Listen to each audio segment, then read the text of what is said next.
Question 9. An SRS of 100 teachers showed that 64 own smartphones. An SRS of 100 students showed that 80 own smartphones.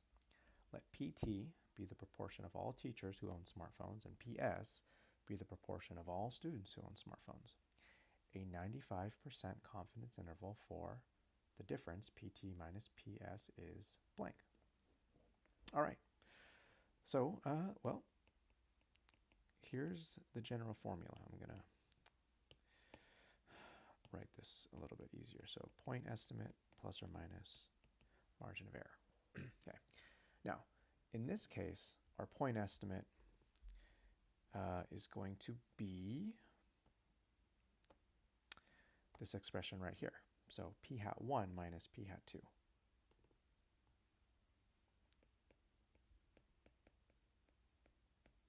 Okay. Our margin of error is a critical value times a standard error. The critical value is just a z-score. The standard error is right here. Okay, so it's this expression.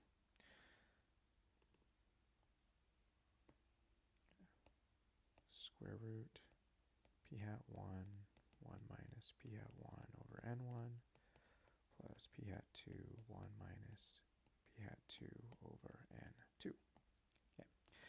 Now, this is a generic formula. It's using ones and twos.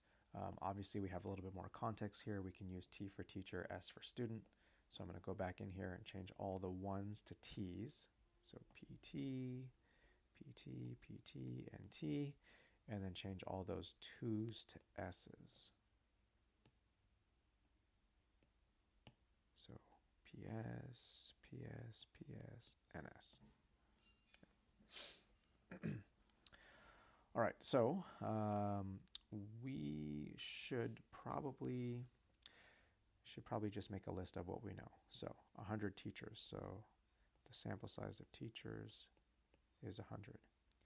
64 own smartphones, so the proportion of teachers in the sample, 64 out of 100, so that's 0.64.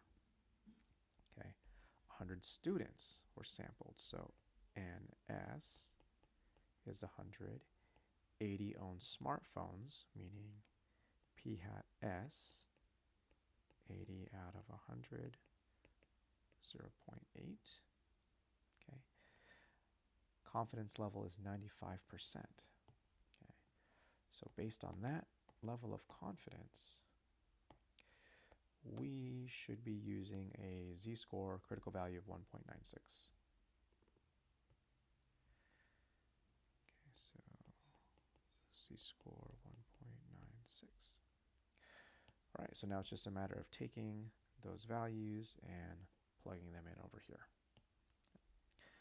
All right, so 0.64 minus 0.80 plus or minus 1.96 times the square root of 0.64 times 0.36 over 100 plus 0.80 times 0.20 over 100. All right, so at this point, we just need to type this into our calculator. So I'm going to go ahead and type it first doing the minus, and then I'll do it a second time with the plus. So we're going to get two values, a left endpoint and a right endpoint. Okay, and in fact, since each answer choice has a different value for the left point, I really can just check that one and then find the correct answer.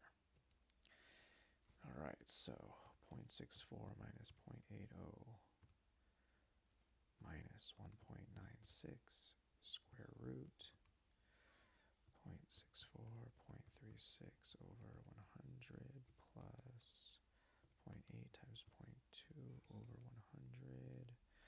Okay, assuming I didn't make any mistakes, I'm getting, for the left endpoint of the interval, negative 0.282, which would lead me to pick choice E. Okay. Now, just to be safe and to be complete, I'm going to calculate the other endpoint as well. So we'll just change the minus sign to a plus sign now.